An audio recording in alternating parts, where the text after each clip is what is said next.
जय हिंद, वंदे मातरम। दोस्तों स्वागत है एक बार फिर से आप सभी का ओपीएस न्यूज पर। दोस्तों कुछ ही दिनों बाद भारत के 5 राज्यों में विधानसभा के चुनाव होने वाले हैं, जिसके अंतर्गत सबसे पहले पश्चिम बंगाल, असम, तमिलनाडु, पांडिचेरी और साथ ही दोस्तों केरल राज्य। इन 5 राज्यों में विधानसभा के चुनाव होने जा रहे हैं और 5 राज्यों की स्थिति जाने तो पिछली बार सिर्फ असम में ही भारतीय जनता पार्टी की सरकार बन पाई थी। ऐसे में जानते हैं दोस्तों कि इस बार जनता का मूड क्या है। दोस्तों इस वीडियो में जानते हैं कि कुछ ही दिनों बाद केरल राज्य में 140 सीटों पर विधानसभा के चुनाव होने वाले हैं और 140 में से जिस पार्टी को 71 सीटें मिलेगी ना, वही पार्टी स्पष्ट बहुमत के साथ अपनी सरकार बनाने में कामयाब होगी। तो दोस्तों वीडियो में चर्चा करते हैं कि आखिर केरल राज्य की 140 विधानसभा सीटों में से किस किस पार्टी को कितनी कितनी सीटें मिल सकती है। केरल में मुख्यतः जो दोस्तों यहाँ पर सबसे मेन पार्टियां हैं, सबसे पहले एलडीएफ है, उसके बाद यूडीएफ है और दोस्तों उसके बाद है भारतीय जनता पार्टी। मौजूदा स्थिति की बात की जाए तो दोस्तों केरल के जो मुख्यमंत्री है पिनाराई जी विजयन, और दोस्तों 5 साल के कार्यकाल में बहुत ही कुछ बड़े बदलाव भी हुए। केरल राज्य भारत देश का एक ऐसा राज्य है जो कि सबसे ज्यादा शिक्षित है। यहाँ पर शिक्षा का जो लेवल है ना, वो लगभग दोस्तों 92% से भी ज्यादा है। ऐसे में दोस्तों आप सभी को पता होगा कि जो देश की शिक्षित जनता होती है वो अपने लिए योग्य नेता का जो चुनाव करती है सब कुछ सोच समझ कर ही करती है। ऐसे में जानते हैं आखिर की किस किस पार्टी को कितनी कितनी सीटें मिल सकती है, जनता की राय क्या निकल कर आ रही है। जान लेते हैं दोस्तों केरल की सभी 140 विधानसभा के हर एक जिले के दोस्तों ओपिनियन पोल के बारे में। ऐसे में वीडियो के साथ आखिर तक जरूर बने रहिएगा। चलिए सबसे पहले शुरुआत करते हैं दोस्तों अल्लापुड़ा जिले की। तो आप सभी को पता होगा कि अल्लापुड़ा जिले में विधानसभा की कुल 9 सीटें हैं और 9 में से इस बार एलडीएफ के खाते में दोस्तों 5 सीटें मिलती हुई दिखाई दे रही है। यूडीएफ के खाते में जा सकती है जनता की राय के मुताबिक 3 सीटें, जबकि दोस्तों 1 सीट जो है ना वो भारतीय जनता पार्टी के खाते में जा सकती है। तो अल्लापुड़ा जिले की 9 विधानसभा सीटों में से 5 सीटें इस बार दोस्तों जनता जो है ना वो एलडीएफ को देना पसंद कर रही है। चलिए इसी के साथ बात करते हैं एर्नाकुलम जिले की। एर्नाकुलम जिले में विधानसभा की कुल दोस्तों यहाँ पर 14 सीटें हैं और यह केरल का सबसे बड़ा जिला भी है। हालांकि इससे ज्यादा सीटें दोस्तों मल्लपुरम जिले के अंतर्गत है, वहाँ पर 16 सीटें हैं विधानसभा की। बात की जाए एर्नाकुलम की 14 विधानसभा सीटों के ओपिनियन पोल के बारे में तो दोस्तों जनता की राय के मुताबिक इस बार 14 में से 8 सीटें जो एलडीएफ के खाते में जा सकती है, 5 सीटें यूडीएफ के खाते में जा सकती है, जबकि दोस्तों जनता की राय के साथ ही 1 सीट जो भारतीय जनता पार्टी को मिल सकती है। यहाँ पर मैं आपको बता दूं कि एलडीएफ का मतलब है लेफ्ट डेमोक्रेटिक फ्रंट और यूडीएफ मतलब यूनाइटेड डेमोक्रेटिक फ्रंट और साथ ही बीजेपी का मतलब होता है भारतीय जनता पार्टी। तो दोस्तों ऐसे में जानेंगे कि आखिर किस पार्टी का कौन उम्मीदवार जो है वो मुख्यमंत्री पद की शपथ ले सकता है। और उसी के साथ अगली चर्चा करते हैं इडुक्की जिले के बारे में। इडुक्की जिले में दोस्तों कुल विधानसभा की 5 सीटें हैं और जनता की राय के मुताबिक 5 में से 3 सीटों पर एलडीएफ का कब्जा जो है वो दोस्तों बरकरार बना रह सकता है। और उसी के साथ जनता के ओपिनियन पोल के मुताबिक दोस्तों 2 सीटें जो है वो यूडीएफ पार्टी को मिल सकती है, यूनाइटेड डेमोक्रेटिक फ्रंट पार्टी को। हाँ, यहाँ पर दोस्तों 5 में से 1 भी सीट भारतीय जनता पार्टी को मिलती हुई दिखाई नहीं दे रही। दोस्तों मैं आपसे छोटी सी गुजारिश करना चाहूंगा, अगर आप केंद्र में प्रधानमंत्री नरेंद्र मोदी जी को पसंद करते हैं, दोस्तों अगर आप चाहते हैं कि नरेंद्र मोदी जी दोबारा से भारत देश के प्रधानमंत्री बने,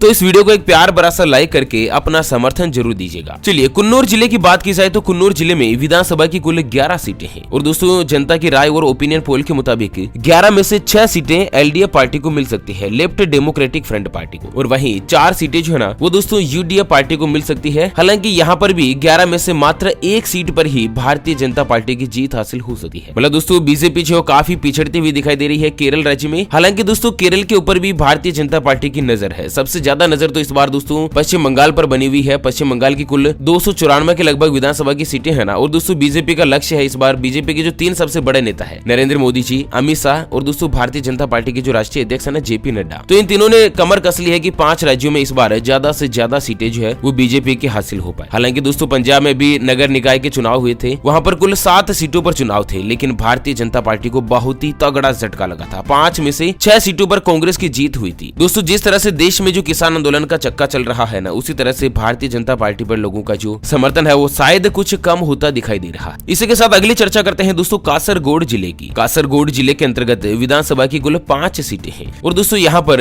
रेशो जो है बराबर यानी कि इक्वल बैठ सकता है। 5 में से 2 सीटों पर एलडीएफ पार्टी की जीत का जो जश्न है ना वो यहाँ पर बरकरार बना रह सकता है। हालांकि 2 सीटें जो है दोस्तों यूडीएफ यानी कि यूनाइटेड डेमोक्रेटिक फ्रंट पार्टी को भी मिल सकती है। यहाँ पर भी भारतीय जनता पार्टी को मात्र 1 सीट पर ही जीत हासिल होती हुई दिखाई दे रही है। मतलब केरल में दोस्तों उम्मीद की जा रही है कि भारतीय जनता पार्टी को कुछ ज्यादा अनुमानित सीटें नहीं मिल सकती है। सरकार बनाने का तो ख्याल बहुत दूर दूर तक मुश्किल ही लग रहा है। वैसे दोस्तों आपकी क्या राय है? आपके मुताबिक इस बार केरल में किस पार्टी की सरकार बन सकती है? दोस्तों आप अपनी राय और विचार हमें वीडियो के नीचे कमेंट बॉक्स में जरूर बताएगा। चलिए कोल्लम जिले की अगर बात करें तो दोस्तों कोल्लम जिले में विधानसभा की 11 सीटें हैं। ये कुछ बड़ी विधानसभा विधानसभा है और दोस्तों कुल 11 सीटों में से इस बार 5 सीटें जो है वो एलडीएफ पार्टी को मिल सकती है। वहीं दोस्तों 4 सीटें यूडीएफ पार्टी के खाते में, जबकि 2 सीटों पर भारतीय जनता पार्टी की जीत होती हुई दिखाई दे रही है। कोल्लम जिले के अंतर्गत दोस्तों 11 में से 2 सीटें बीजेपी को मिल सकती है। अच्छा, उसी के साथ कोट्टायम जिले की अगर बात की जाए तो दोस्तों कोट्टायम जिले में विधानसभा की कुल 9 सीटें हैं। आपको बता दें दोस्तों, जनता की राय और ओपिनियन पोल सर्वे के मुताबिक 9 में से इस बार 4 सीटों पर एलडीएफ पार्टी की जीत हासिल हो सकती है और उसी के साथ 3 सीटों पर, जी हाँ दोस्तों, 9 में से 3 सीटों पर यूडीएफ पार्टी का कब्जा बना रह सकता है, जबकि 2 सीटें जो है वो दोस्तों बीजेपी के खाते में हासिल हो सकती है। दोबारा से बता रहा हूँ दोस्तों, कोट्टायम जिले में 9 में से 2 सीटें जो है वो बीजेपी को मिल सकती है। इसी के साथ बात करें दोस्तों कोडिकोड जिले की, जिसको पहले केलिकट जिला भी बोला जाता था, अब इसका नाम बदलकर कोडिकोड जिला रख दिया है। तो कोडिकोड जिले में विधानसभा की कुल 13 सीटें हैं, ठीक है ना। 13 में से दोस्तों इस बार जनता की राय और ओपिनियन पोल सर्वे के मुताबिक 8 सीटों पर एलडीएफ पार्टी का कब्जा जो है दोस्तों यहाँ पर बरकरार बना रह सकता है। हालांकि 4 सीटें जो है दोस्तों यूडीएफ पार्टी के खाते में भी जा सकती है, जबकि 1 सीट जो है ना वो दोस्तों भारतीय जनता पार्टी को हासिल हो सकती है। मल्लपुरम जिले में दोस्तों कुल विधानसभा की 16 सीटें हैं। यहाँ पर रेशियो बहुत ही बड़ा बदलाव ला सकता है दोस्तों। इस बार जनता की राय और ओपिनियन पोल के सर्वे के मुताबिक इस जिले में भयंकर बदलाव परिवर्तन देखने को मिल सकता है। जानते हैं दोस्तों इसके बारे में पूरी डिटेल, लेकिन हमेशा की तरह एक नजर डाल लेते हैं आज के माइंड क्विज यानी कि गिवे वाले सवाल की तरफ। तो दोस्तों आज का माइंड क्विज वाला सवाल आप स्क्रीन पर देख पा रहे हैं। सोने की चिड़िया के नाम से किस देश को जाना जाता था? जी हाँ दोस्तों, दोबारा सुन लीजिएगा, सोने की चिड़िया के नाम से किस देश को जाना जाता था? ऑप्शन ए भारत यानी कि इंडिया, ऑप्शन बी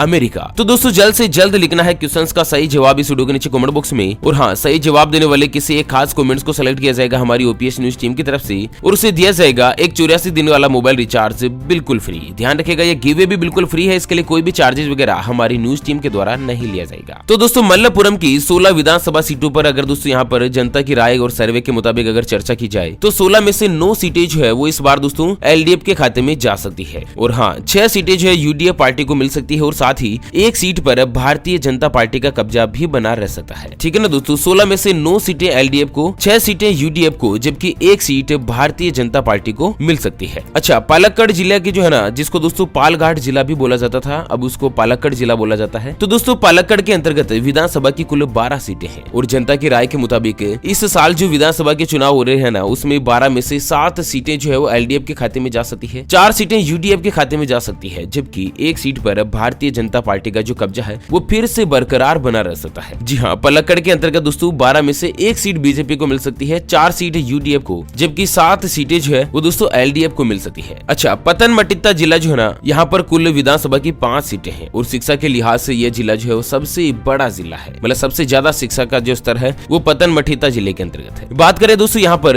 5 विधानसभा सीटों में जनता की राय और ओपिनियन पोल सर्वे के मुताबिक 4 सीटें जो एलडीएफ पार्टी को मिल सकती है। जी हाँ, यहाँ पर सबसे ज्यादा जो जीत होती हुई दिखाई दे रही है वो एलडीएफ की ही लग रही है। 5 में से 4 सीटें एलडीएफ को, जबकि 1 सीट यूडीएफ पार्टी को मिल सकती है। जनता की राय के मुताबिक दोस्तों यहाँ पर 4 सीटों पर एलडीएफ का कब्जा हो जाएगा, बीजेपी को एक भी सीट मिलती हुई दिखाई नहीं दे रही है। चलिए इसी के साथ तिरुवनंतपुरम जिले की अगर बात की जाए, जिसे दोस्तों त्रिवेंद्रम के नाम से भी जाना जाता है, त्रिवेंद्रम या फिर तिरुवनंतपुरम। तो दोस्तों यहाँ पर विधानसभा की कुल 14 सीटें हैं और जनता की राय के मुताबिक 14 में से 8 सीटों पर एलडीएफ पार्टी का कब्जा हो सकता है, 5 सीटों पर यूडीएफ की जीत हो सकती है, जबकि 1 सीट पर भारतीय जनता पार्टी की जीत हासिल हो सकती है। जी हाँ, दोबारा से बता रहा हूँ, तिरुवनंतपुरम की 14 विधानसभा सीटों में से 8 सीटें एलडीएफ के खाते में, 5 सीटें यूडीएफ के खाते में, जबकि 1 सीट भारतीय जनता पार्टी को मिल सकती है। और इसी के साथ बात करें दोस्तों त्रिशूर जिले की, त्रिशूर जिले में विधानसभा की कुल 13 सीटें हैं और यहाँ पर जनता की राय और ओपिनियन पोल के मुताबिक 13 में से 9 सीटों पर एलडीएफ पार्टी, 3 सीटों पर यूडीएफ, जबकि 1 सीट जो भारतीय जनता पार्टी के खाते में जा सकती है। चलिए इसी के साथ वायनाड जिले की बात की जाए, वायनाड जिले में दोस्तों विधानसभा की 3 सीटें हैं। आप सभी को पता होगा कि लोकसभा में यहाँ पर सांसद के रूप में राहुल गांधी खड़े हुए थे, जो कि मुस्लिम बहुल इलाका है केरल का और सबसे छोटा जिला है। राहुल गांधी यहाँ पर सांसद का चुनाव लड़े थे, सबसे छोटे जिले में लड़े थे दोस्तों पूरे भारत देश के, जो कि पिछले विधानसभा चुनाव में प्रधानमंत्री पद के दावेदार थे और केरल के सबसे जो छोटा जिला है जहाँ पर विधानसभा की मात्र 3 सीटें हैं, वहाँ पर जाकर चुनाव लड़े थे।